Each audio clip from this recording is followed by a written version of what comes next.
नमस्कार मित्रों, आज हम आपको सुनाने जा रहे हैं परिवर्तनी एकादशी की कथा, जिसे पद्मा एकादशी, जल झूलनी एकादशी और पार्श्व एकादशी भी कहा जाता है।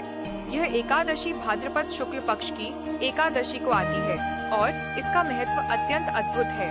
प्राचीन काल में सतयुग में एक महान चक्रवर्ती सम्राट हुए, राजा बलि। वे असुर कुल के महान योद्धा और अत्यंत दानवीर राजा थे। उनका पराक्रम इतना था कि वे तीनों लोकों पर अधिकार कर चुके थे। राजा बलि की भक्ति भी अद्वितीय थी। वे भगवान विष्णु के परम भक्त थे, लेकिन उनकी शक्ति और बल देखकर देवगण भयभीत हो गए। सभी देवता भगवान विष्णु के पास पहुँचे और विनती की, प्रभु, असुर राज बलि ने तीनों लोक जीत लिए हैं, अब हमें आप ही रक्षा करें। भगवान विष्णु ने देवताओं की रक्षा के लिए वामन अवतार लिया। वे एक छोटे से ब्राह्मण बालक का रूप धारण कर राजा बलि के यज्ञ में पहुँचे।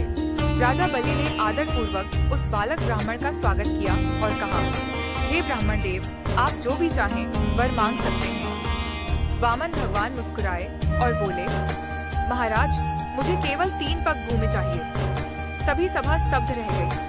इतना छोटा वरदान राजा बलि ने बिना सोचे समझे तुरंत वचन दे दिया।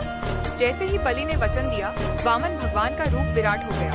पहले पग में उन्होंने पूरी पृथ्वी नाप ली, दूसरे पग में पूरा आकाश, अब तीसरे पग के लिए स्थान ही नहीं बचा। भगवान ने पूछा, राजन, मेरा तीसरा पग कहाँ रखूं? राजा बलि मुस्कुराए और बोले, प्रभु, मेरा सिर प्रस्तुत है, अपना तीसरा पग मेरे सिर पर रख दीजिए। भगवान ने प्रसन्न होकर तीसरा पग बलि के सिर पर रखा और उन्हें सुतल लोक का स्वामी बना दिया।